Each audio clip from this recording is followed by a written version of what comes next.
जय हिंद दोस्तों, mission defence academy के यूट्यूब चैनल में आपका बहुत बहुत स्वागत है। और यहाँ पर हमारी ये मैराथन पेपर सीरीज चल रही है। देखिए, मैं देख रहा हूँ बेटा काफी बच्चे कमेंट सेक्शन में बता रहे हैं, मुझे भी बहुत अच्छा लगता है कि सर इस क्वेश्चन में ये है, इस क्वेश्चन में ये है। कई क्वेश्चन में हो सकता है मुझसे मिस्टेक हो जाती हो, तो कई लोग आंसर भी देते हैं, लेकिन बेटा मैं ज्यादातर बता दिया है मैंने पहले ही आपको कि जो ज्यादातर जो क्वेश्चन है हम बहुत अच्छे तरीके से कम मिस्टेक हो इस तरीके से तैयार करके हम आपको मैटर दे रहे हैं पूरा। लेकिन हो सकता है फिर भी एक आध क्वेश्चन में मिस्टेक हो गई हो, तो बेटा जो जो क्वेश्चन है मिस्टेक पूरे ही पेपरों में मैं उनके ऊपर एक स्पेशल वीडियो बनाऊंगा और आपके लिए बताऊंगा कौन से क्वेश्चन में क्या मिस्टेक है, यदि कोई क्वेश्चन में है तो। बाकी ऐसा नहीं है बेटा, सारे क्वेश्चनों में जो आप बोल रहे हो उनमें से है एक आध क्वेश्चन, उसमें जो होगी उसे आपको बिल्कुल बताया जाएगा बेटा। और बहुत अच्छा लगता है जब आप इस तरीके से इन सारी चीजों को बताते हो। मेघदूत के रचयिता का नाम है, देखो बेटा पुस्तक है, यहाँ पे कई पुस्तक है। देखो मेघदूत के रचयिता कौन है, तो ध्यान रखना मेघदूत के रचयिता है वो कौन है, कालिदास है। देखो कालिदास जी के मैं और पुस्तकें बता देता हूं बेटा। अभिज्ञान शाकुंतलम, देखो अभिज्ञान शाकुंतलम भी इनकी पुस्तक है। अभिज्ञान शाकुंतलम, रघुवंशम, देखो इनकी ये फेमस पुस्तक है बेटा। ज्यादातर पुस्तक ऐसी है, मेघदूतम, कुमार संकलम, लास्ट में मां आ रहा है, वो ज्यादातर इनकी पुस्तक है। मावलिकाग्निमित्रम, मावलिकाग्निमित्रम, ये भी किसकी है, कालिदास जी की पुस्तक है। तो कुमार संभव,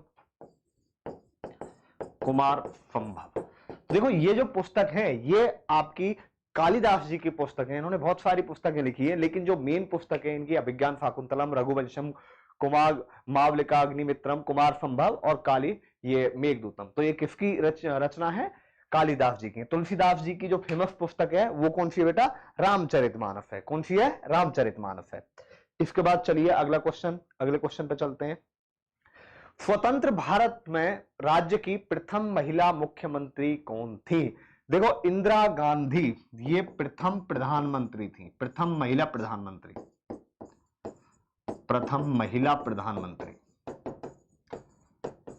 प्रथम महिला प्रधानमंत्री। और अब तक की ये केवल एक ही महिला प्रधानमंत्री है भारत की जो रही हैं। कौन है वो, इंदिरा गांधी। सुचेता कृपलानी, ध्यान रखना ये जो सुचेता कृपलानी है ये एक स्वतंत्रता सेनानी भी थी। ठीक है, स्वतंत्रता सेनानी भी थी और ये बाद में उत्तर प्रदेश की मुख्यमंत्री बनी थी। तो प्रथम महिला जो मुख्यमंत्री हैं वो सुचेता कृपलानी को प्रथम महिला मुख्यमंत्री होने का गर्व है, गर्व प्राप्त है। और ध्यान रखना ये कौन से राज्य की थी, उत्तर प्रदेश की थी। इसके बाद चलिए अगले उसमें चलते हैं। भारत की सबसे बड़ी शुद्ध पानी की झील कौन सी है। देखो एक तो शुद्ध पानी हटाओ, भारत की सबसे बड़ी झील की बात करें, कई बार बता चुका हूं बेटा, उड़ीसा की चिल्का झील भारत की सबसे बड़ी है। उड़ीसा की चिल्का झील भारत की सबसे बड़ी है और दुनिया की सबसे दूसरी बड़ी है। दुनिया की दूसरी बड़ी है बेटा, कैस्पियन सागर के बाद दूसरी बड़ी है। ठीक है, कैस्पियन सागर के बाद भारत की सबसे बड़ी की बात करें और दुनिया की सबसे बड़ी की, दुनिया की दूसरी सबसे बड़ी की बात करें तो वो चिल्का झील है। ध्यान रखना सबसे बड़ी है वो कैस्पियन सागर है। इसके बाद बात करें बेटा, देखो डल झील, डल झील आपकी श्रीनगर में, जम्मू कश्मीर। ठीक है, रेणुका झील, देखो ध्यान रखना जो आपकी रेणुका झील है, ध्यान रखना ये रेणुका देवी के नाम पर है। किसके नाम पर है, रेणुका देवी के नाम पर है और ये आपकी सिरमौर हिमाचल में, सिरमौर हिमाचल, ये जे.एंड.के में, जम्मू कश्मीर। ठीक है, सिरमौर कहां पे है, हिमाचल में। बेटा बात करें हम गोविंद सागर झील, देखो गोविंद सागर झील के बारे में मैंने बताया था, ये भी आपकी बिलासपुर हिमाचल में, भाखड़ा नागल डैम के वजह से बिलासपुर हिमाचल। और बुलर झील, देखो ये भी आपकी ध्यान रखना बेटा जम्मू कश्मीर में। ठीक है, कहां पे है, जम्मू कश्मीर में बुलर झील। और बुलर झील ही ध्यान रखना बेटा, बुलर झील है आपकी ये झेलम नदी के पास है, झेलम नदी का ही पानी आता है इसमें ज्यादातर। और ये ध्यान रखना भारत की सबसे बड़ी शुद्ध पानी की झील है। कौन सी झील है, झील बुलर झील है। कौन सी झील है आपकी, बुलर झील है। ध्यान रखना बेटा बुलर झील आपकी सबसे शुद्ध पानी की झील है। और ध्यान रखना यहाँ पे एक बेटा तुलमुल परियोजना भी है। ठीक है, ये क्वेश्चन भी आ जाता है, तुलमुल परियोजना कहाँ है, तो तुलमुल परियोजना भी है यहाँ पे एक। तो भारत की सबसे बड़ी जो शुद्ध पानी की झील है वो वुलर झील है, कहां पे है, जम्मू कश्मीर में। इसके बाद चलिए आगे चलते हैं। काजीरंगा राष्ट्रीय उद्यान, देखो पहली चीज, काजीरंगा राष्ट्रीय उद्यान है कहां? ये असम में है। कहां पे? असम में है। और ध्यान रखना, एक सींग वाले गेंडे के लिए प्रसिद्ध है। एक सींग वाला गेंडा, हम जिसे भारतीय गेंडा भी कहते हैं, क्या बोलते हैं? भारतीय गेंडा भी बोलते हैं। तो काजीरंगा राष्ट्रीय उद्यान किस जानवर के लिए प्रसिद्ध है? एक सींग वाला गेंडा है। सिंह के लिए ध्यान रखना, मैंने बताया था गिर राष्ट्रीय उद्यान गुजरात। गिर राष्ट्रीय उद्यान गुजरात, गुजरात में। ध्यान रखना, गिर राष्ट्रीय उद्यान कहां है? गुजरात में, जिसको हम भारतीय शेर भी कहते हैं, बब्बर शेर या भारतीय शेर। तो गिर राष्ट्रीय उद्यान सिंह के लिए प्रसिद्ध है। काजीरंगा की बात करें तो बेटा वेरी वेरी इंपॉर्टेंट है, काजीरंगा राष्ट्रीय उद्यान असम में है और ये एक सींग वाले गेंडे के लिए प्रसिद्ध है। एक सींग वाले गेंडे को ही भारतीय गेंडा कहा जाता है। भारत का स्वाधीनता का प्रथम संग्राम कब हुआ? देखो प्रथम जो संग्राम की बात करें वो 1857 में हुआ था, जो मंगलपुर ने मंगल पांडे जी ने शुरू किया था, जिसमें भारत के काफी सारे राजाओं ने भी भाग लिया था और कुछ लोगों की गद्दारी की वजह से ये असफल रहा था। तो देखिए यहां पर भारत का स्वाधीनता का जो प्रथम संग्राम है वो 1857 में हुआ था। तो इनमें से कोई नहीं इसका राइट आंसर हो जाएगा बेटा। पंकज अडवाणी किस खेल से संबंधित है? कबड्डी, क्रिकेट, बिलियर्ड व स्नूकर, इनमें से कोई नहीं। देखो पंकज अडवाणी बिलियर्ड व स्नूकर के विश्व विजेता हैं। ठीक है, तो ये किस खेल से संबंधित है? बिलियर्ड व स्नूकर से संबंधित है। इसके बाद चलिए आगे। महात्मा गांधी ने असहयोग आंदोलन कब शुरू किया? देखो बेटा असहयोग आंदोलन की बात करें, जब 1857 की क्रांति हुई उसके बाद छोटे मोटे आंदोलन तो होते रहे, लेकिन जो बड़े लेवल का एक आंदोलन हुआ वो असहयोग आंदोलन ही हुआ था। ध्यान रखना, जो बहुत बड़े लेवल पर हुआ था असहयोग आंदोलन को हुआ था। यह आपका बेटा अगस्त 1920 में शुरू हुआ था। इसमें क्या किया था बेटा? महात्मा गांधी ने एक शांतिपूर्ण आंदोलन किया था। इसमें बच्चों ने कॉलेज जाना बंद कर दिया, वकीलों ने अदालत जाना बंद कर दिया और मजदूरों ने हड़ताल कर दी। मजदूरों ने एक तरीके से मैं कहूं काम पे जाना बंद कर दिया। यह आंदोलन महात्मा गांधी जी ने यही बोला था उस समय कि भाई आप यदि मेरे हिसाब से 1 साल चलो तो हमें 1 साल में ही स्वराज्य की प्राप्ति हो जाएगी। लेकिन होता क्या है कि बेटा 1857 के बाद इस आंदोलन से अंग्रेजी शासन की नींव है वो हिल चुकी थी। तो इसके बाद क्या है कि बेटा एक 1922 में चौरा चौरी कांड हुआ था। एक 1922 में चौरा चौरी कांड हुआ था।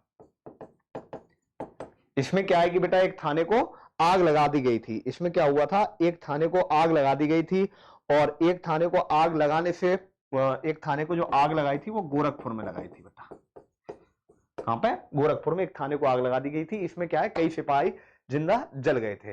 तो उसके बाद क्या है कि महात्मा गांधी इससे बहुत आहत हुए और उन्होंने इस आंदोलन को वापस ले लिया। हालांकि उस समय जितने भी लोग थे उन सबने महात्मा गांधी का विरोध किया कि भाई ये आंदोलन वापस नहीं लिया जाना चाहिए, लेकिन उन्होंने यह आंदोलन वापस लिया। उसके बाद क्या होता है कि बेटा मदन मोहन मालवीय ने मोर्चा संभाला, क्योंकि जो आग लगाई थी उसमें काफी किसान थे और उसमें से लगभग उन्होंने मुकदमा लड़के, किसने? मदन मोहन मालवीय जी ने मुकदमा लड़के बहुत सारे किसानों को, लगभग 151 किसानों को बचा लिया था फांसी से। बाकी लगभग 25-30 लोगों को फांसी दी गई थी, लेकिन ज्यादातर को मदन मोहन मालवीय जी ने बचा लिया था। इसके बाद चलिए आगे। सबसे अधिक आबादी वाला देश कौन सा है? देखो बेटा सबसे अधिक आबादी वाला देश चीन है, दूसरे पे आपका भारत है। ध्यान रखना, सबसे आबादी वाला देश चीन है और चीन के बाद जो आबादी वाला देश है वो आपका कौन सा है? हमारा देश है भारत देश। ओलंपिक खेल कितने साल के बाद होते हैं? देखो ध्यान रखना बेटा, ओलंपिक खेल हर 4 साल के बाद होते हैं। अभी जैसे 2016 में हुए थे, 2020 जो 2020 के हुए थे वो कहां पे हुए थे बेटा? अभी मैं बता देता हूं बेटा, ये ध्यान रखना है आपको। 2016 रियो डी जेनेरियो में हुए और 2020 के कहां पे हुए? 2020 के जो खेल हैं वो कहां पर हुए? आपके अभी हुए बेटा टोक्यो ओलंपिक, जो 21 में हुए थे। हालांकि ध्यान रखना जो 21 में हुए और 2024 के जो प्रस्तावित हैं वो कहां पे हैं? पेरिस में। कहां पे है? पेरिस में। इसके बाद चलिए आगे चलते हैं। पृथ्वी का फेफड़ा कहा जाता है नील नदी। देखो बेटा नील नदी के बारे में मैंने बता दिया, मिस्र का वरदान, नील नदी का वरदान कहा जाता है मिस्र को, ध्यान रखना। और ये दुनिया की सबसे बड़ी नदी है। ये आपकी बहाव क्षेत्र की दृष्टि से, बहाव क्षेत्र की दृष्टि से सबसे बड़ी है, सबसे बड़ी है, ध्यान रखना। ठीक है, अब बात करते हैं पृथ्वी का फेफड़ा किसे कहा जाता है। देखो बेटा, पृथ्वी के फेफड़े की बात करें हम, अमेजोन नदी है जो आपकी, कौन सी नदी है, अमेजोन नदी है, ध्यान रखना बेटा। लगभग इसकी 1000 से ज्यादा सहायक नदियां हैं और अमेजोन के जंगल विश्व प्रसिद्ध हैं, ध्यान रखना। अमेजोन के जंगल, अभी भी जंगलों में बेटा इतनी प्रजातियां रह रही हैं, लगभग 50 से अधिक जनजातियां तो वहां ऐसी रह रही हैं जिनका बाहरी लोगों से कोई संपर्क ही नहीं है। जो आपका एनाकोंडा जो सांप है, जो आदमी को भी निगल जाता है, बड़े जानवरों को भी खा जाता है, वो भी आपका कहां पाया जाता है, अमेजोन नदी में। लेकिन ध्यान रखना, पृथ्वी का फेफड़ा अमेजोन नदी को क्यों कहते हैं, क्योंकि अमेजोन के जंगल इतने घने, इतनी जैव विविधता है वहां पे, इतने पेड़ है कि लगभग पृथ्वी का 20% जो ऑक्सीजन है, 20% ऑक्सीजन उत्पादित कहां से होते हैं, हमें अमेजोन से होते हैं, अमेजोन के जंगल से होते हैं। इसीलिए अमेजोन को पृथ्वी का फेफड़ा कहा जाता है, ध्यान रखना बेटा। ये आपकी लगभग 8 देशों से गुजरती है, बहुत बड़ी नदी है। कई जगह पर तो बेटा ये ध्यान रखना 190 किलोमीटर चौड़ी हो जाती है। क्षेत्रफल की दृष्टि से देखें तो सबसे ज्यादा क्षेत्रफल कवर करती है आपकी अमेजोन नदी। राष्ट्रीय प्रतीक में सत्यमेव जयते कहां पर लिया जाता है, सत्यमेव जयते। देखो ये सत्यमेव जयते क्या है बेटा, आदर्श वाक्य है, राष्ट्रीय आदर्श वाक्य बोलते हैं, राष्ट्रीय आदर्श वाक्य जो कि मुंडकोपनिषद से लिया गया है बेटा। कहां से लिया गया है, मुंडकोपनिषद से लिया गया है। सत्यमेव जयते राष्ट्रीय आदर्श वाक्य है। और ध्यान रखना बेटा, यह आपका कहां से लिया गया है, मुंडकोपनिषद से लिया गया है। ध्यान रखना, जो इसको जो आदर्श वाक्य है, इसके लिए सबसे ज्यादा प्रयास किया था मदन मोहन मालवीय ने, मदन मोहन मालवीय जी ने सबसे ज्यादा प्रयास किया था इसके लिए कि भाई ये अपना आदर्श वाक्य होना चाहिए। ठीक है, इसके बाद चलते हैं आगे। भारत की पहली रेलगाड़ी, देखो बेटा, भारत की पहली रेलगाड़ी मुंबई से ठाणे के बीच चली थी, जो कि 34 किलोमीटर का रास्ता था। तो इसका जो राइट आंसर है, मुंबई से कहां के बीच चली थी जो पहली रेलगाड़ी है, मुंबई से ठाणे के बीच चली थी। इसके बाद चलिए बेटा आगे चलते हैं। 1944 में अंग्रेजों ने पूर्वोत्तर में कौन सी जगह पर आजाद हिंद फौज को हराया। देखो बेटा, इसके लिए हम देखते हैं कि इसका जो राइट आंसर है वो क्या होगा। देखो 1944 में बेटा आजाद हिंद फौज है, सुभाष चंद्र बोस जी ने 1944 में, ध्यान रखना, अंग्रेजों से अंडमान और निकोबार द्वीप छीन लिया, निकोबार द्वीप छीन लिए। ठीक है, ध्यान रखना। और आगे बढ़ती जा रही थी आजाद हिंद सेना और लड़ते लड़ते पूर्वोत्तर में पहुंच गई और 1944 में कोहिमा पर ध्वजारोहण कर दिया, ध्वजारोहण कर दिया भाई। ध्यान रखना, आता भी है कई बार ये क्वेश्चन कि भाई आजाद हिंद फौज ने जो ध्वजारोहण किया था वो कहां पर किया था, तो कहां पर किया था, कोहिमा में किया था बेटा, नॉर्थ ईस्ट में। तो कोहिमा एक तरीके से आजाद हिंद फौज के कब्जे में आ गया। अब होता क्या है बेटा, आजाद हिंद फौज को जो सपोर्ट मिल रहा था वो कहां से मिल रहा था, जापान से मिल रहा था, सबसे ज्यादा ध्यान रखना, जापान से मिल रहा था। और होता क्या है, द्वितीय विश्व युद्ध में जब जापान से बहुत कम एक तरीके से मैं कहूं बेटा सहयोग मिलना आरंभ हो गया, बाद में जो सेकंड वर्ल्ड वॉर चल रहा था, तो उसके बाद क्या है कि बेटा लगभग उत्तरी, मैं बात करूं बेटा, उत्तरी कोहिमा और इम्फाल, ये दो जगह हैं, उत्तरी कोहिमा और इम्फाल में एक तरीके से आजाद हिंद फौज की सेना को हार का सामना करना पड़ा और वहां उन्होंने बहुत बड़े स्तर पर सरेंडर किया। तो इसमें बेटा कौन सी जगह पर हार गए थे वो, तो यहां पर ऑप्शन के हिसाब से देखेंगे तो इम्फाल है, बाकी उत्तरी कोहिमा भी है। ध्यान रखना, कई बार ये क्वेश्चन आता है कि ध्वजारोहण कहां पर किया था, तो उसका जो राइट आंसर होगा वो, उसका राइट आंसर क्या होगा, कोहिमा होगा। इसके बाद चलिए आगे चलते हैं। स्वतंत्रता दिवस पर भारत के प्रधानमंत्री का भाषण कहां होता है। देखो बेटा, ये चीज बिल्कुल बहुत अच्छा क्वेश्चन आया यहां पे। देखो प्रधानमंत्री का भाषण कहां से होता है, प्रधानमंत्री, ध्यान रखना बेटा, लाल किले से भाषण देता है। प्रधानमंत्री का भाषण 15 अगस्त की बात करें बेटा, 15 अगस्त को। देखो 2-3 क्वेश्चन बताऊंगा मैं यहां पे, 15 अगस्त को प्रधानमंत्री लाल किले से भाषण देता है और वहीं पर ध्वजारोहण होता है बेटा। क्या होता है? ध्वजारोहण। ध्वजारोहण करता है बेटा प्रधानमंत्री। लेकिन बात करें हम 26 जनवरी की, 26 जनवरी को, तो 26 जनवरी को बेटा देखो 15 अगस्त को ध्वजारोहण होता है, लेकिन 26 जनवरी को ध्यान रखना बेटा ध्वजारोहण नहीं होता है। जो होता है वो ध्वजा फहराई जाती है, झंडा फहराया जाता है। ध्यान रखना क्या किया जाता है? झंडा फहराया जाता है। और किसके द्वारा फहराया जाता है? राष्ट्रपति के द्वारा। कहां पर? राजपथ पर। कहां पर? राजपथ पर। तो ये क्वेश्चन ध्यान रखना बहुत इंपॉर्टेंट है। 15 अगस्त की बात करें, स्वाधीनता दिवस कहा जाता है 15 अगस्त को, ठीक है, स्वतंत्रता दिवस कहा जाता है 15 अगस्त को। और 15 अगस्त पर ध्वजारोहण किया जाता है प्रधानमंत्री के द्वारा। कहां पर? लाल किले पर। और ध्यान रखना 26 जनवरी को झंडा है वो फहराया जाता है, किसके द्वारा? राष्ट्रपति के द्वारा। और कहां पर? राजपथ पर। इसके बाद चलिए आगे चलते हैं। राष्ट्रीय प्रतीक में कितने शेर होते हैं? देखो बेटा राष्ट्रीय प्रतीक में ध्यान रखना बेटा, राष्ट्रीय प्रतीक है जो अशोक के सारनाथ स्तंभ से लिया गया है। कहां से? सारनाथ स्तंभ से, जिसमें 4 सिंह होते हैं। कितने सिंह होते हैं? 4 सिंह होते हैं। और उनका मतलब होता है बेटा गर्व, हिम्मत, साहस, विश्वास। इसके बाद चलिए आगे। तो देखो यहां पर आपका बेटा जो जीके वाला पोर्शन है वो कंप्लीट हो जाता है। इसके बाद चलते हैं हम जनरल साइंस की ओर। तो देखो ये काफी अच्छा पेपर है और इसमें बेटा जो जो क्वेश्चन बनेंगे वो मैं आपको आगे और बताता चलूंगा। क्योटो प्रोटोकॉल किससे संबंधित है? देखो बेटा क्योटो प्रोटोकॉल है क्या? एक अंतरराष्ट्रीय संधि है। अंतरराष्ट्रीय संधि है किस पर? जलवायु परिवर्तन पर। ध्यान रखना ये जलवायु परिवर्तन पर एक अंतरराष्ट्रीय संधि है। और इसमें क्या है बेटा? जलवायु परिवर्तन को रोकना है। और रोकने के लिए जो इनका क्या है बेटा, जो भी सदस्य देश हैं, ग्रीन हाउस गैस का उत्सर्जन रोकना है बेटा। ग्रीन हाउस गैस का उत्सर्जन रोकना है। ग्रीन हाउस गैस मतलब जिससे कि ग्रीन हाउस का प्रभाव बढ़ता है। तो ग्रीन हाउस गैस को कम से कम उत्सर्जन करना है, ये इसका मुख्य उद्देश्य है। हालांकि बहुत सारी शर्तें लगा रखी हैं लेकिन अमल में बहुत कम आती हैं। इसके बाद चलिए आगे। कार्य करने की क्षमता को क्या कहते हैं? बेटा 2 चीज होती हैं, एक तो कार्य करने की क्षमता और एक होता है बेटा कार्य करने की दर, मतलब W/T। ये होती है बेटा कार्य करने की दर। इसको बोलते हैं P, यानी कि क्या बेटा? शक्ति। तो कार्य करने की दर की बात करें तो शक्ति होती है और शक्ति का मात्रक होता है क्या? वॉट।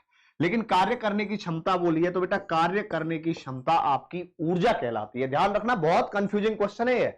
यदि कार्य करने की दर आपसे पूछता है W/T, तो कार्य करने की दर होती है वो आपकी शक्ति होती है। और कार्य करने की क्षमता की बात करेंगे हम तो वो क्या होती है? आपकी ऊर्जा होती है और जिसका मात्रक जूल होता है।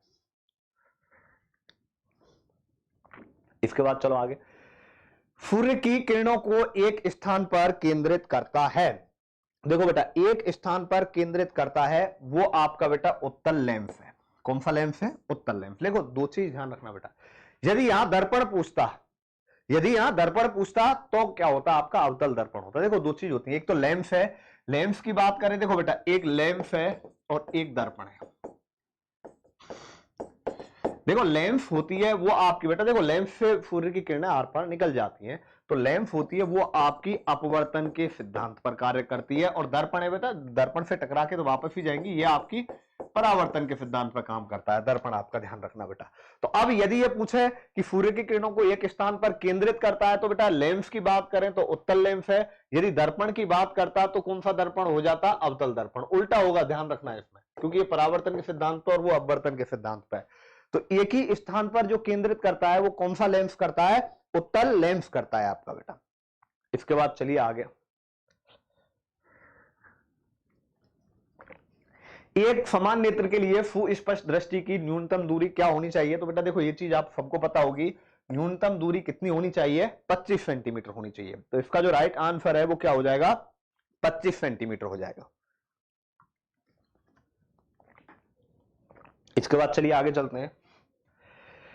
किस ताप पर ध्वनि का वेग 332 मीटर पर सेकंड है? बेटा 0 डिग्री सेल्सियस पर है। और 0 डिग्री सेल्सियस किसके बराबर होता है? 273 केल्विन के बराबर होता है। तो इसका जो राइट आंसर होगा वो क्या होगा? 273 केल्विन होगा। किस पदार्थ का अपवर्तन गुणांक किस पदार्थ के किस गुण पर, कौन से गुण पर अपवर्तनांक निर्भर करता है? ये कर लेना बेटा, कौन से गुण पर अपवर्तनांक निर्भर करता है। देखो पदार्थ के बेटा टेम्परेचर पर भी करेगा, पदार्थ की प्रकृति पर भी करेगा और तरंग दैर्ध्य पर भी करेगा। तो अपवर्तनांक है वो ध्यान रखना, अपवर्तनांक गुणांक है वो इन सभी पर निर्भर करता है। उत्परिवर्तन का सिद्धांत किसने बनाया? देखो बेटा हार्वे की बात करें बेटा, रक्त परिसंचरण का सिद्धांत था इनका। तो डार्विन की बात करें, इन्होंने बेटा थ्योरी ऑफ रिवॉल्यूशन दी थी,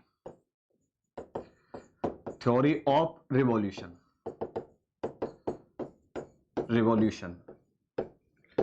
और ह्यूगो डी ब्रीज ने ध्यान रखना उत्परिवर्तन का सिद्धांत दिया था। तो इसका जो राइट आंसर है वो क्या होगा? Hugo de Vries. यदि बी समूह के व्यक्ति को रक्त की आवश्यकता है तो निम्न में से कौन सा रक्त समूह का दान किया जा सकता है? देखो कोई व्यक्ति को बेटा, कोई बी समूह वाला व्यक्ति है तो देखो ध्यान रखना उसको या तो बी दिया जाएगा या ओ दिया जाएगा, क्योंकि ओ को बोलते हैं सर्वदाता, क्योंकि ओ वाला सबको दे सकता है। ए बी की बात करें इसको बोलते हैं बेटा सर्वग्राही, यानी कि बात करें तो ए बी किसका ले सकता है? ध्यान रखना बेटा ए बी का भी ले सकता है, ए बी किसी का भी ले सकता है, इसीलिए इसको क्या बोलते हैं? सर्वग्राही बोलते हैं। और ओ को बोलते हैं सर्वदाता। तो बी समूह वाले व्यक्ति को रक्त की आवश्यकता है तो इसके लिए या तो बी चाहिए या फिर ओ चाहिए। तो इसका जो राइट आंसर होगा वो क्या हो जाएगा? ओ और बी इसका राइट आंसर हो जाएगा बेटा। इसके बाद चलिए आगे चलते हैं। वसा में कौन सा विटामिन घुलता है? देखो बेटा ये क्वेश्चन बहुत बार आता है, vitamin B, vitamin C, vitamin B C और विटामिन ए डी ई के। वसा में घुलनशील की बात करें, देखो ध्यान रखना बेटा, जल में घुले की बात करें तो विटामिन बी और सी जल में घुले हैं। वसा की बात करें तो ध्यान रखना बाकी जो विटामिन है आपके ई डी ई के, एडेक, ए डी ई और के, तो ये एडेक है, ये आपके वसा में घुलनशील विटामिन है। तो ध्यान रखना वसा में घुलनशील विटामिन कौन कौन से आपके? ए डी ई के। जल की बात करें तो जल में घुलनशील विटामिन कौन से? बी और सी। मोलरता से क्या क्या दिखाई देता है? देखो मोलरता से क्या दिखाई, देखो मोलरता का मतलब ध्यान याद रखो बेटा, 1 लीटर विलियन में, मैं कहूं बेटा 1 लीटर विलियन में विलायक के कितने मोल हैं? विलायक के मोलों की संख्या वो आपकी क्या कहलाती है? मोलरता कहलाती है। देखो बेटा ये मोलरता की डेफिनेशन है कि 1 लीटर विलियन में घुले हुए जो विलायक है, जो भी घुला गया है उसमें, उसके मोल्स की संख्या कितनी है। तो इसका क्या दिखाया जाएगा? मोल पर लीटर दिखाया जाता है। फिर ध्यान रखना मोल पर लीटर, कि जो भी विलायक घुला गया है उसके कितने मोल्स 1 लीटर में है। एम्पियर घंटा किसकी इकाई है? देखो बेटा एम्पियर आवर किसकी इकाई है? तो बेटा इसकी बात करें, पहला ऑप्शन आवेश, दूसरा वोल्टेज, विद्युत धारा। देखो बेटा विद्युत धारा एम्पियर, वोल्टेज किसकी है बेटा? विद्युत विभव की है, विभवांतर की है, मैं कहूं बेटा विद्युत विभव की है। आवेश बेटा कूलाम की है। अब बताओ एम्पियर घंटा किसकी इकाई है? तो यहां पे बेटा एक ऑप्शन लोहा भी दिया है, तो लोहा की तो कोई इकाई नहीं होती है। अब यहां एक चीज ध्यान रखना बेटा, एम्पियर घंटा की बात कर रहे हैं तो 1 एम्पियर घंटा में, 1 एम्पियर घंटा में आपके 3600 कूलाम होते हैं। 1 एम्पियर घंटा में कितने कूलाम होते हैं? 3600 कूलाम। और कूलाम किसकी इकाई है? कूलाम आपके आवेश की इकाई है, चार्ज की इकाई है बेटा, चार्ज की इकाई है। ध्यान रखना कूलाम चार्ज की इकाई है। तो 1 एम्पियर घंटा है वो बेटा एम्पियर घंटा किसकी इकाई होगी?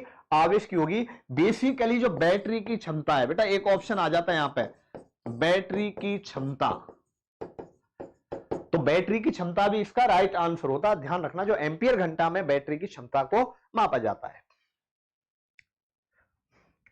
नाभिकीय संलयन किसकी मदद से? निम्न तापमान। देखो बेटा नाभिकीय संलयन होती कहां है आपका? देखो बेटा सूर्य है, हाइड्रोजन बम में, हाइड्रोजन बम और सूर्य में मुख्यतः नाभिकीय संलयन की क्रिया होती है। और नाभिकीय संलयन में एक्चुअली होता क्या है, दो अणु जुड़ते हैं और नाभिकीय विखंडन में एक अणु दो भागों में टूटता है, तो वो नाभिकीय विखंडन है। जैसे परमाणु भट्टी में आपकी वो कौन सी क्रिया होती है, नाभिकीय विखंडन। और नाभिकीय संलयन कहां पे होती है, आपकी सूर्य में और हाइड्रोजन बम में। अब नाभिकीय संलयन दो अणुओं को जोड़ने के लिए हाई टेम्परेचर, उच्च ताप चाहिए बेटा, और ध्यान रखना उच्च दाब चाहिए। उच्च ताप और उच्च दाब चाहिए, तो इसका राइट आंसर उच्च ताप। तो यहां बेटा ये कर लेना, उच्च ताप और हाई टेम्परेचर चाहिए और हाई प्रेशर चाहिए, ध्यान रखना। तो इसके लिए क्या चाहिए हमें, उच्च तापमान और उच्च दाब। एसी को डीसी में बदलने के काम आता है। देखो बेटा, एसी को डीसी में बदलने के प्रत्यावर्ती धारा को दिश धारा में कौन बदलता है, चालक, रेक्टिफायर। देखो बेटा, रेक्टिफायर, इसको हिंदी में क्या बोलते हैं, दिष्टकारी। ध्यान रखना, एसी को डीसी में, एसी टू डीसी कन्वर्ट करता है रेक्टिफायर, और डीसी टू एसी कन्वर्ट करता है आपका इन्वर्टर। ठीक है, तो ये क्वेश्चन भी कई बार आपका एग्जाम में आता है, ध्यान रखना बेटा। एसी को डीसी में कन्वर्ट करता है आपका रेक्टिफायर या दिष्टकारी। अब आओ आगे। बंद कमरे में कार्यरत फ्रिज का दरवाजा खोलने पर कमरे के तापमान पर क्या प्रभाव पड़ेगा। देखो बेटा, बंद कमरा है और बंद कमरे में आपका फ्रिज का दरवाजा खोल दिया। देखो, इससे पहले हम बेटा जो फ्रिज है उसका सिद्धांत समझेंगे बेटा, वो किस सिद्धांत पर कार्य करता है। मान लो कोई भी आप सामान लाए, या आप ये मान के चलो बेटा कोई भी सेब लेके आए हो, वो आपने फ्रिज में रख दिया। बेसिकली फ्रिज में क्या होता है बेटा, वो कंप्रेसर होते हैं, और कंप्रेसर क्या करते हैं, फ्रिज के अंदर जो टेम्परेचर है वो टेम्परेचर कम होता है, और बाहर से आप जो वस्तु लाए हो वो उसका टेम्परेचर निकाल के बाहर कंप्रेस कर देता है, तो उसको कहां फेंकता है, बाहर निकाल देता है। और जो फ्रिज के अंदर कम टेम्परेचर होता है, तो एक तरीके से जो वस्तु आपने उसमें रखी है उसका भी टेम्परेचर क्या हो जाता है, कम हो जाता है। अब बात करें, आपने कमरे का दरवाजा, जो फ्रिज का दरवाजा है वो खोल दिया, फ्रिज का दरवाजा खोल दिया, तो इसका मतलब क्या हुआ, इसका मतलब यह है कि बेटा जो कमरा है एक तरीके से ये समझो वो फ्रिज में ही आ गया। अब क्या करेगा, कमरे का टेम्परेचर ज्यादा है, फ्रिज के अंदर का टेम्परेचर कम है, तो बाहर के टेम्परेचर को वो अंदर लेगा, तो बात वही है बेटा, फिर वो कंप्रेस करेगा तो पीछे होके जो फ्रिज से निकलता है उसका जो हाई टेम्परेचर है वो निकलेगा, तो उससे क्या होगा, कमरे का टेम्परेचर बढ़ जाएगा बेटा। क्या हो जाएगा, टेम्परेचर बढ़ जाएगा। ध्यान रखना, ये मत कर देना कि घटेगा, ठीक है। तो फ्रिज का टेम्परेचर बढ़ जाएगा, जो इसका पूरा सिद्धांत है क्यों बढ़ेगा वो चीज मैंने आपको अच्छे से एक्सप्लेन कर दिया। निम्न में से किसे विंटर ग्रीन तेल कहा जाता है। देखो बेटा, विंटर ग्रीन तेल की बात करें तो विंटर ग्रीन तेल क्या होता है। देखो बेटा, साउथ अफ्रीका में शायद कुछ ऐसे पौधे या झाड़ियां होती हैं, ऐसे पौधे या झाड़ियां होती हैं, ध्यान रखना, पौधे या सदाबहार होते हैं वो, ध्यान रखना, एक तरीके से मैं कहूं सदाबहार होते हैं, जिनकी सर्दियों में पत्तियां नहीं झड़ती हैं, पत्तियां नहीं झड़ती। पौधे का नाम मुझे याद नहीं आ रहा बेटा, ध्यान रखना, नहीं झड़ती है, ठीक है। तो इन पौधों से ये हमें प्राप्त होता है विंटर ग्रीन का तेल, और ये तेल क्या है बेटा, एक तरीके से मैं कहूं दर्द निवारक होता है, दर्द निवारक, दर्द निवारक है आपके बेटा बुखार में, सर दर्द में, पैर दर्द में काम में आता है। और इसका जो विंटर ग्रीन तेल कहते हैं वो मिथाइल सैलिसिलेट होता है बेटा। क्या होता है, मिथाइल सैलिसिलेट होता है। तो यहां पर आपका देखो ये साइंस का पोर्शन हो जाता है, इसके बाद आते हैं बेटा मैथमेटिक्स पे। तो देखो इस पेपर की जीके जीएफ काफी इंटरेस्टिंग थी, काफी अच्छे क्वेश्चन थे। ये करना है बेटा, 21 गुणा में 45 बराबर 15 गुणा एक्स, एक्स बराबर 21 गुणा 45 बटा 15 तीन बार, और 21 दिया कितना आ गया बेटा, 63 आ गया। तो इसका जो राइट आंसर है वो कितना आ जाएगा, 63 आ जाएगा। इसके बाद चलिए आगे। एक बेलन का व्यास, देखो बेटा व्यास 28 है, त्रिज्या क्या होती है, व्यास का आधा होती है, तो ये 28 बटा 2 आ गया कितना, 14। एच ऊंचाई कितनी है, 20, तो उसका संपूर्ण पृष्ठीय क्षेत्रफल, संपूर्ण पृष्ठीय क्षेत्रफल क्या होता है बेटा, 2 पाई आर एच प्लस आर, ये इसका फॉर्मूला होता है, ध्यान रखना, संपूर्ण पृष्ठीय क्षेत्रफल का।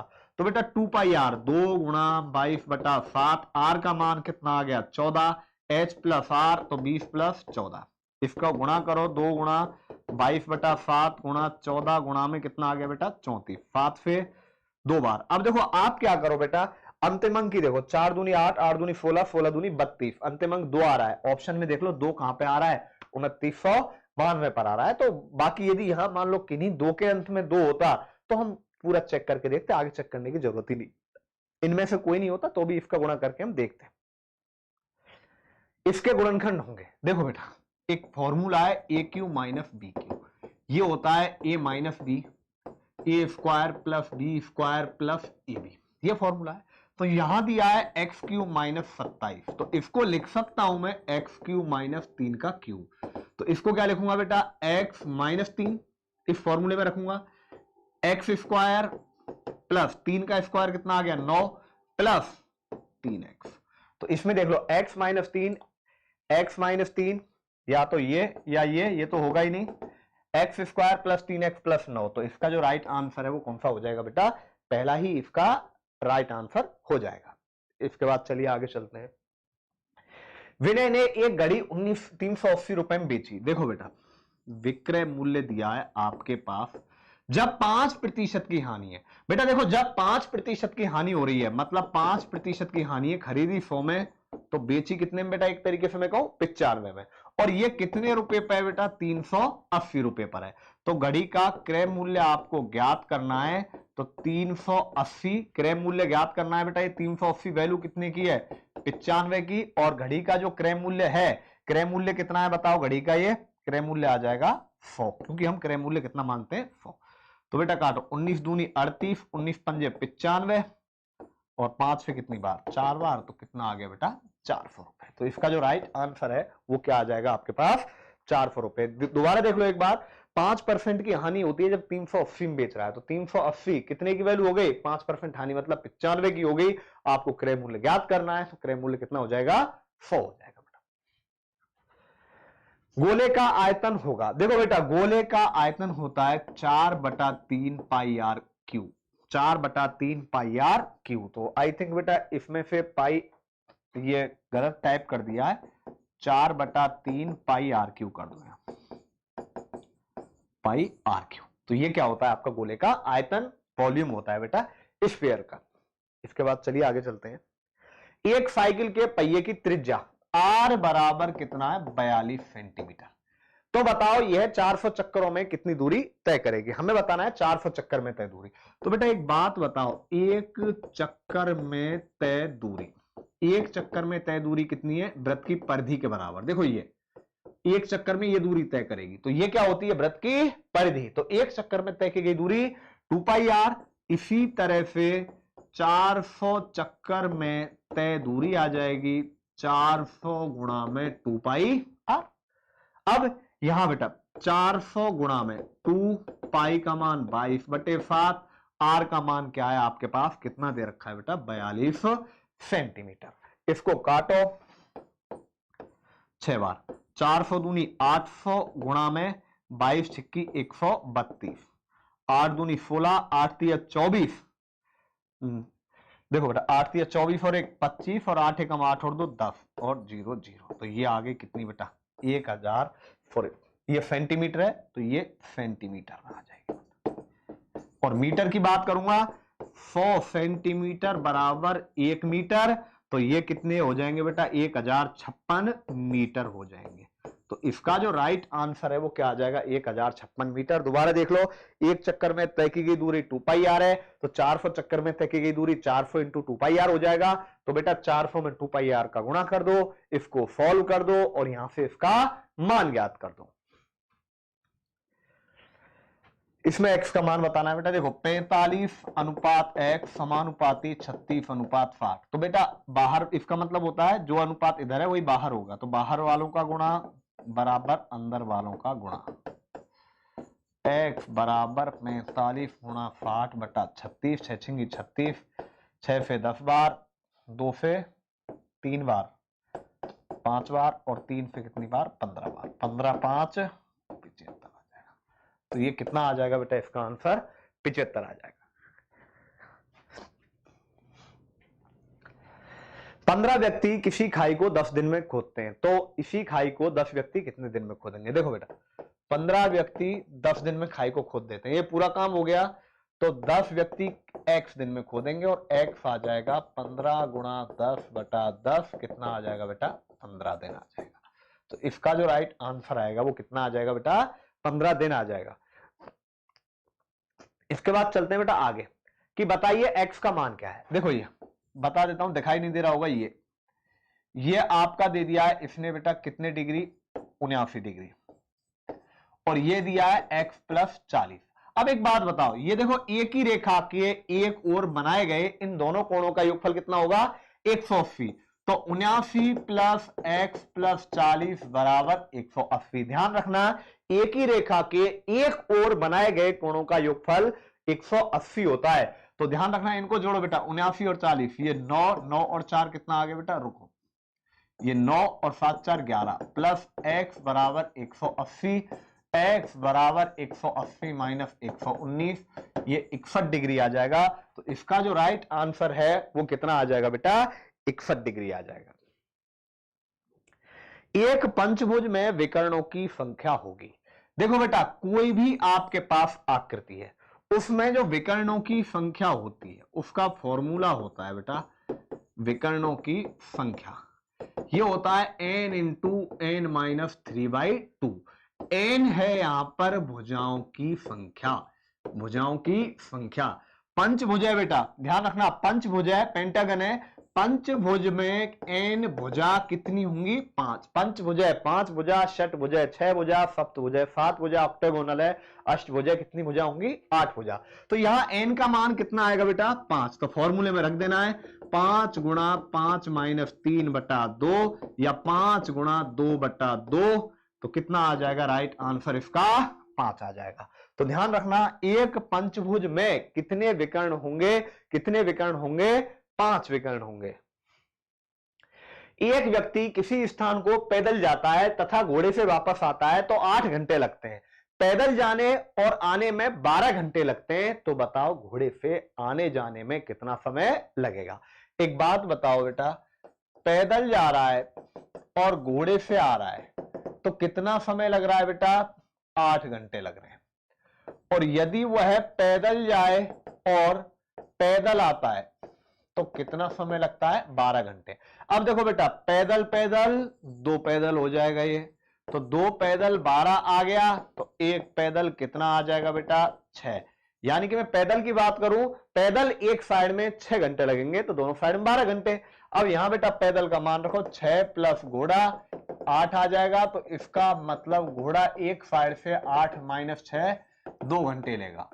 तो आने जाने की बात करें तो 2 घंटा एक साइड से, दोनों साइड से 4 घंटे, कितना है, 4 घंटे। बाकी हालांकि ध्यान रखना बेटा, इस क्वेश्चन में इतनी आपको लिखने की जरूरत नहीं है, सीधा देखो, पैदल जा रहा है घोड़े से आ रहा है तो 8 घंटे लग रहे हैं। यदि पैदल जाए और पैदल आए 12 घंटे लगेंगे। पैदल आने जाने में 12 घंटे, तो एक साइड से कितने घंटे, 6 घंटे। अब पैदल जा रहा है घोड़े से आ रहा है, तो पैदल तो 6 घंटे लग रहे हैं और पैदल घोड़े से 8 घंटे लग रहे हैं दोनों में, तो घोड़े से आ जाएगा 2 घंटे, एक साइड का 2 घंटे आ गया, तो आपका 2 साइड का कितने घंटे आ जाएगा बेटा, 4 घंटे आ जाएगा आपका राइट आंसर। इसके बाद देखिए अगला, वह छोटी से छोटी संख्या जिसमें 36, 45 और 72 का भाग देने पर शेषफल 18 बचे। देखो पहले वो छोटी से छोटी संख्या निकालो जिसमें इन तीनों का पूरा पूरा भाग जाए, तो वो छोटी से छोटी संख्या आ जाएगी, शेषफल 18 बचना चाहिए, तो उनमें जोड़ देंगे। तो वो संख्या क्या होगी, तो ध्यान रखना, एलसीएम निकालेंगे पहले इनका, एलसीएम ऑफ 36, 45, 72 और इसमें शेषफल को जोड़ देंगे, जो भी आपका शेषफल है। तो बेटा इनका एलसीएम लो, 36, 45, 72। मैं इनका डायरेक्ट एलसीएम ले रहा हूं, तो देखो पहले 9 का भाग दे दो, 4, 5, 8। देखो 9 चौका 36, 9 पंजे 45, आगे क्या कॉमन आ रहा है बेटा, 4, 1, 5, 2, तो 5 दूनी 10, 10 चौका 40, 4 नाम 36, कितना आ गया बेटा, 360, और 360 में 18 जोड़ देंगे तो कितना आ जाएगा, 378। तो इसका जो राइट आंसर होगा वो क्या होगा, 378 होगा, क्योंकि 36, 45 और 72 का एलसीएम 360 आ जाएगा, शेषफल 18 बचना है तो 18 जोड़ देंगे। यदि क्वेश्चन में उल्टा घुमाता कि वह छोटी से छोटी संख्या ज्ञात कीजिए जिसमें 18 जोड़ने पर इन तीनों का भाग जाए, तो उस कंडीशन में हम क्या करते बेटा, जो संख्या आई है, जो इनका एलसीएम निकल के आया है, उसमें से 18 घटा देते। log 50 प्लस log 10 की वैल्यू होगी। देखो बेटा log 50 और log 10, देखो log m गुणा में n है, ये होता है आपका log m plus log n। हमें क्या करना है बेटा, उल्टा भी लिख सकते हैं, यदि log m प्लस n है तो उसको log m गुणा n भी लिख सकते हैं। तो ऐसे ही यहां log 50 प्लस log 10 है तो इसको लिख सकता हूं बेटा log 50 प्लस log 10 है। ये मुझे लगता है बेटा क्वेश्चन में थोड़ी सी मिस्टेक है, log 50 प्लस log 10 नहीं होगा, इसको एक बार आप थोड़ा सा ठीक कर लेना, ये log 50 प्लस log 20 है, 20 कर लेना बेटा इसको, ठीक है ना, 20 को मैं बता दूंगा मैं, log 50 प्लस log 20 है, तो यहां गुणा करो बेटा 50 गुणा 20, तो ये कितना, देखो यहां कुछ भी बेस नहीं होता है तो हम यहां बेस 10 मान लेते हैं, ठीक है ना। अब यहां देखो log कितना आ गया बेटा, ये 1000, और log 1000 का मान कितना होता है, 3 होता है। 3 क्यों होता है, मैंने बताया बेटा यहां बेस 10 मानेंगे और ये 10 की घात 3 हो जाएगा, तो इसको 3 log 10 लिखेंगे तो आंसर क्या हो जाएगा 3, क्योंकि यहां log 10 यदि बेस और संख्या बराबर हो जाए तो वहां पे मान कितना आ जाता है, 1 आ जाता है, ध्यान रखना बेटा। तो log 50 प्लस log 20, तो log 50 गुणा क्या हो जाएगा बेटा 20, log 1000 हो जाएगा। नहीं तो सीधा तरीका है, 1 के आगे कितनी जीरो है, 3 जीरो है, तो इसका आंसर 3 आ जाएगा। 1 के आगे 4 जीरो होती तो आंसर 4 आ जाता। राम के वेतन में 25% की वृद्धि होने पर उसके वेतन में कितनी कमी की जाए, उसके वेतन में कितनी कमी की जाए जिससे कि उसका वेतन पहले के बराबर हो जाए। देखो बेटा सीधा सा है, मान लेते हैं राम को पहले 100 रुपए मिलते थे, तो अब कितने रुपए मिलेंगे बेटा, जब 25% बढ़ गया है तो अब कितने मिलेंगे, 125 मिलेंगे। अब कह रहा है कितनी कमी की जाए जिससे कि वेतन पहले के बराबर हो जाए। एक बात बताओ बेटा, कमी कितने की करेंगे, 25 की करेंगे। भाई जितना वेतन बढ़ाया है उतनी ही कमी की जाएगी।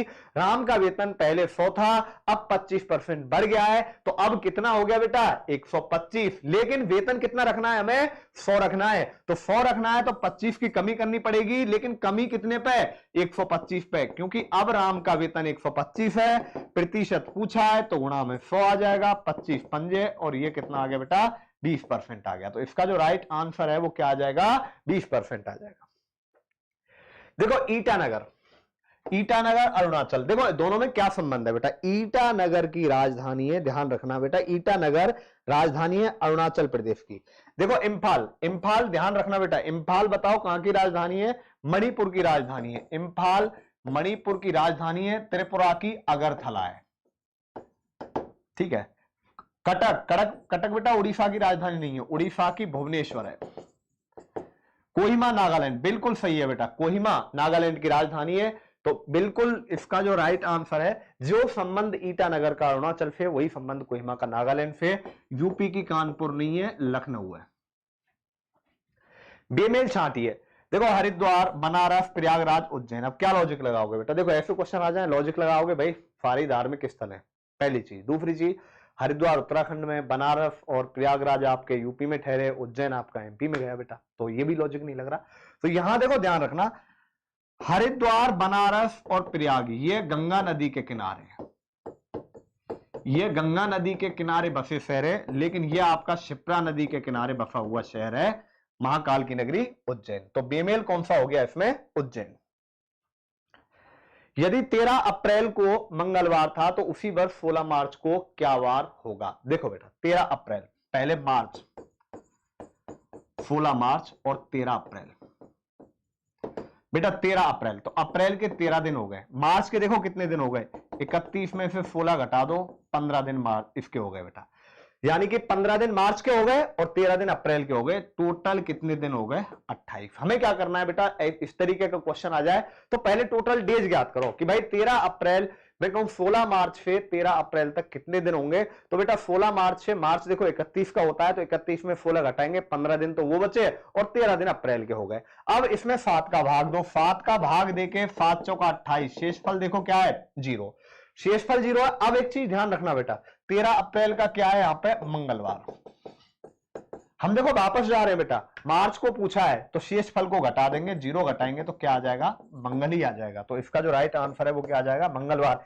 यदि उल्टा पूछता बेटा, अप्रैल के बाद बेटा पूछता मई, जून, जुलाई कहीं का भी, तो उस कंडीशन में दिनों की संख्या निकाल के शेषफल को जोड़ देंगे, और यदि उल्टा पूछ रहा है, पीछे का पूछ रहा है, तो शेषफल को घटा देंगे।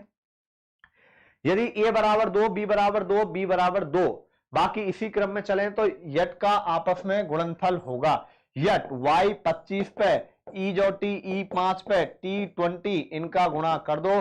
25 पंजे 125 गुणा 20 कितना आ गया बेटा 2500, इसका राइट आंसर आ जाएगा। तो ये आपका 49वां क्वेश्चन हो गया। अब आते हैं बेटा आपके लास्ट क्वेश्चन पे। देखो लास्ट क्वेश्चन क्या है आपका, 2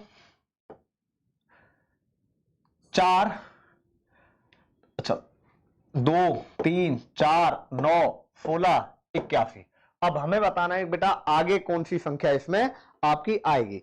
तो देखो 2 3 4 9 16 81, इनमें देखो बेटा पहले हमें क्या करना है, एक संबंध देखना है। इनमें यदि कोई भी संबंध बन रहा है तो वो देखो, पहले इसमें देखो संबंध देखेंगे क्या बन रहा है बेटा।